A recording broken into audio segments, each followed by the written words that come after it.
Good morning students. आज हम लोग पढ़ेंगे लाइफ साइकिल ऑफ प्लाज्मोडियम।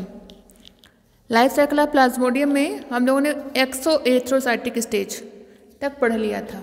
पिछले क्लास में हम लोगों ने देखा था कि जो प्लाज्मोडियम का इन्फेक्टिव स्टेज होता है, स्पोरोजोइट्स जो मच्छर की सलाइवा में प्रेजेंट होता है, जब कोई भी मच्छर किसी भी इंसान के ब्लड को सक करते हैं तो अपने सलाइवा से स्पोरोजोइट्स को ह्यूमन ब्लड्स में डाल देते हैं। ठीक है, अब ह्यूमन ब्लड्स में स्पोरोजोइट्स पहुंचने के बाद कुछ समय तक क्या करता है, घूमता रहता है इधर उधर।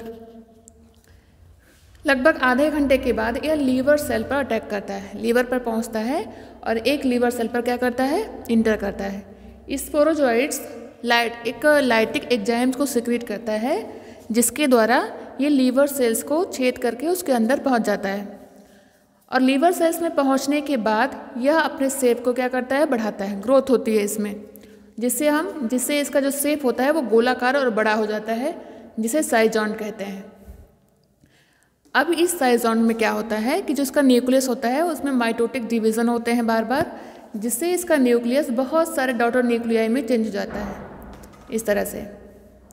और जब बहुत सारे डॉटर न्यूक्लियाई बन जाते हैं तो लीवर सेल्स पर प्रेशर पड़ता है और लीवर सेल्स क्या होती है, फट जाती है और सारे जो डॉटर न्यूक्लियाई होते हैं, जिसे मीरोजोइट्स कहते हैं, वो लीवर में फ्री हो जाते हैं और लीवर में फ्री होने के बाद ये दूसरे लीवर सेल्स पर अटैक करते हैं। अब जितने भी मीरोजोइट्स बनेंगे वो अपने लिए अलग अलग लीवर सेल्स में एंटर करेंगे।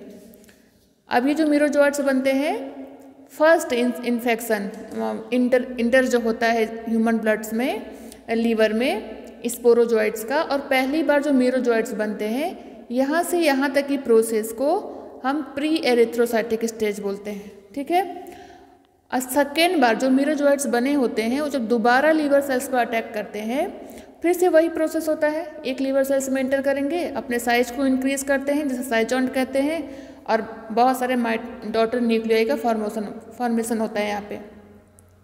अब सेकेंड बार जो यहाँ पे मीरोजोइट्स बन रहे हैं, जिसे मेटाक्रिप्टोमीरोजोइट्स कहते हैं, कि बनने तक की प्रोसेस को एक्सोएरिथ्रोसाइटिक स्टेज कहते हैं।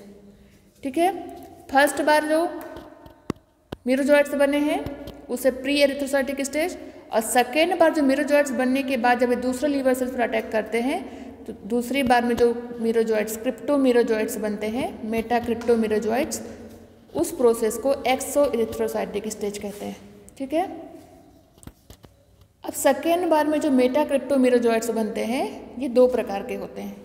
एक तो छोटे होते हैं जिन्हें माइक्रो मेटाक्रिप्टोमीरोजोइट्स बोलते हैं, और एक बड़े साइज के होते हैं जिसे मैक्रो मेटाक्रिप्टोमीरोजोइट्स कहते हैं।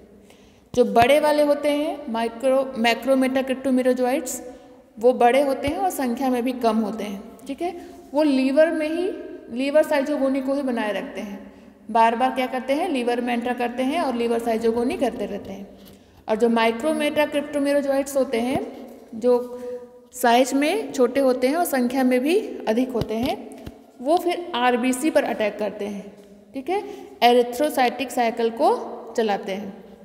ये लीवर साइजोगोनी जब तक चलती है किसी भी इंसान को कोई भी इफेक्ट नहीं होता है, कोई प्रभाव नहीं पड़ता है, और इस पर कोई भी मलेरिया की दवाई भी असर नहीं करती है, ना ही इसमें कोई मलेरिया जैसे लक्षण दिखाई देते हैं। ठीक है, अब यहाँ पे जो दो प्रकार के मेटाक्रिप्टोमीरोजोइट्स बने हैं, एक बड़े वाले मैक्रो मेटाक्रिप्टोमीरोजोइट्स और एक छोटे वाले माइक्रो मेटाक्रिप्टोमीरोजोइट्स।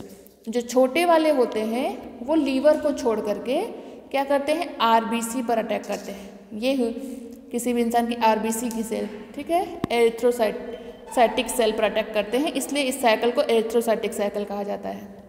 ठीक है, एक्सोएरिथ्रोसाइटिक स्टेज के बाद स्टार्ट होता है क्या, एरिथ्रोसाइटिक साइजोगोनी, मीन्स यह आरबीसी के अंदर अपना साइजोगोनी करते हैं। जो छोटे वाले होते हैं माइक्रो मेटाक्रिप्टोमीरोजोइट्स, वो एक आरबीसी की सेल्स पर अटैक करेंगे और आरबीसी के अंदर इंटर कर जाते हैं। ठीक, आरबीसी के अंदर इंटर करने के बाद इसमें आता है ट्रोफोजोइट स्टेज। पहला स्टेज है ट्रोफोजोइट स्टेज। आरबीसी में इंटर करने के बाद यह आरबीसी में पहुंच करके अपने साइज को बड़ा और गोला बना लेते हैं एक प्लेट लाइक स्ट्रक्चर में चेंज हो जाते हैं, जिसे ट्रोफोजोइड स्टेज कहते हैं। सेकेंड स्टेज आता है इसमें सिग्नेट रिंग स्टेज। अब ये जो ट्रोफोजोइड स्टेज होता है वो थोड़ा थोड़ा ग्रोथ करता है अंदर, जिससे अपने अंदर एक वैक्यूल्स का फॉर्मेशन करता है, और जो उसका न्यूक्लियस होता है वो किनारे की तरफ चला जाता है, पेरीफेरल हो जाता है, ठीक है, परिधि की तरफ चला जाता है, जिससे इसका जो शेप होता है वो रिंग की तरह दिखाई देता है, इसलिए इसे सिग्नेट रिंग स्टेज कहते हैं।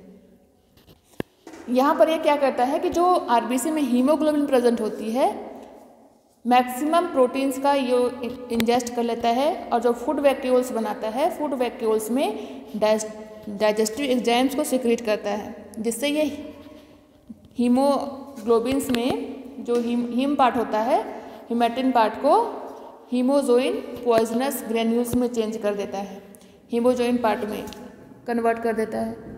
पहले ये हीमोग्लोबिन का प्रोटीलाइसिस करता है, जिसमें हीमो को हीम और प्रोटीन में तोड़ देता है, प्रोटीन को ये डाइजेस्ट कर लेता है फूड के फॉर्म के रूप में, और जो हीम पार्ट होता है उसका हीमोजोइन पार्ट में हीमोजोइन एक पॉइजनस ग्रेन्यूल्स में चेंज कर देता है। अब ये धीरे धीरे ग्रोथ करता है और अपने शेप को इरेगुलर कर देता है अमीबा के साथ की तरह। तो इस स्टेज को बोलते हैं अमीबॉइड स्टेज, ठीक है। सिग्नेट रिंग की बात होता है अमीबॉइड स्टेज। अमीबॉइड स्टेज में क्या होता है कि यह शेप ग्रो कर रहा है, तो उस स्टेज में एक स्टेज आता है कि जब इसका शेप इरेगुलर हो जाता है अमीबा की तरह, तो इसे अमीबॉइड स्टेज बोलते हैं। इसके बाद आता है साइजोंट। अब ये धीरे धीरे ग्रोथ करके अपना खूब बड़ा आकार बना लेता है और गोला आरबीसी के अंदर, इसे साइजोंट कहते हैं। अब यहाँ पे आरबीसी में छोटे छोटे लाल लाल इओसिनोफिलस सेल्स दिखाई देने लगती हैं, जिसे सुफनर ग्रेन्यूल्स बोलते हैं। साइटोप्लाज्म में हीमोजोइन भी प्रेजेंट होता है इसमें। अब साइजोंट में क्या होता है, इसके न्यूक्लियस में डिवीजन होते हैं और बहुत सारे डॉटर न्यूक्लियाई बनते हैं, यहाँ पे दिख रहा है, जिसे मीरोजोइट्स बोलते हैं। ये क्या कहलाएंगे, मीरोजोइट्स। यहाँ पे नाम लिख लेना, मीरोजोइट्स या साइजोजोइट्स। अब ये मीरोजोइट्स आरबीसी में खूब सारे बढ़ते जाते हैं, जिससे आरबीसी की जो सेल्स होती है, सेल मेम्ब्रेन होती है, वो फट जाती है और सारे जो साइजोजोइट्स होते हैं वो बाहर निकल जाते हैं, ठीक है। ये बाहर जब निकलते हैं साइजोजोइट्स या मीरोजोइट्स, ये फिर से दूसरे आरबीसी की सेल पर अटैक करते हैं और एरिथ्रोसाइटिक साइकिल को लगातार चलाते रहते हैं। ह्यूमंस में एक एरिथ्रोसाइटिक साइकिल 48 आवर्स में कंप्लीट होता है। जब भी लगभग 4 साइकिल कंप्लीट होने के बाद जब भी एक साइकिल पूरा होता है तो बहुत सारे मीरोजोइट्स बाहर निकलते हैं। तब इंसान को कपकपी के साथ बुखार आता है, तब पता चलता है कि इसे टेस्ट में मलेरिया निकलता है। अब कुछ जो आरबीसी साइटोजोइट्स और मीरोजोइट्स होते हैं वो बार बार लीवर एरिथ्रोसाइटिक साइजोगोनी करते करते उनकी एक क्या होती है, कुछ देर में कैपेसिटी खत्म हो जाती है, तो एक अलग टाइप का ग्रोथ होता है इसमें और ये गैमेटोसाइट्स में चेंज हो जाते हैं, ठीक। एक मेगा गैमेटोसाइट्स का फॉर्मेशन होता है और एक माइक्रो गैमेटोसाइट्स का फॉर्मेशन होता है। मेगा गैमेटोसाइट्स मेल गैमेट्स कहलाते हैं और माइक्रो गैमेटोसाइट्स फीमेल गैमेट्स कहलाते हैं।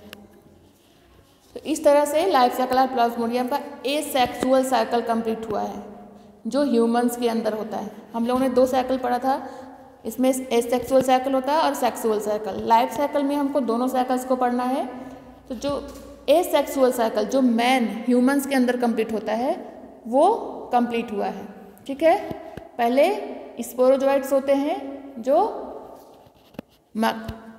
मॉस्किटो के सलाइवा में प्रेजेंट होते हैं और जब ये किसी भी इंसान को काटते हैं तो वह उनके अंदर इंटर करता है। इंटर करने के बाद ये लीवर सेल्स पर जाते हैं और लीवर साइजोगोनी करते हैं, ठीक। लीवर साइजोगोनी के बाद जो एक्सोएरिथ्रोसाइटिक स्टेज में माइक्रोमेटाक्रिप्टोजोइट्स बनते हैं वो आरबीसी पर अटैक करते हैं। आरबीसी में ये साइजोगोनी करते हैं, जिसे एरिथ्रोसाइटिक साइजोगोनी कहते हैं, और अपने आकार को बढ़ा करके डॉटर न्यूक्लियाई में जो चेंज होते हैं साइजोन, उसे साइजोजोइट्स या मीरोजोइट्स बोलते हैं। आरबीसी के फटने से ही इंसान को जड़ा और कपकपी देकर बुखार आता है। जो साइजोजोइट्स बनते हैं वो दूसरे लीवर सेल पर अटैक करते हैं और कभी कभी जब इनकी कैपेसिटी समाप्त हो जाती है तो ये स्पेशल टाइप का ग्रोथ करते हैं और गैमेटोसाइट का फॉर्मेशन करते हैं। सेकेंड क्लास में हम लोग इसके सेक्सुअल साइकिल को पढ़ेंगे। सेक्सुअल साइकिल जो मॉस्किटोस में कंप्लीट होता है।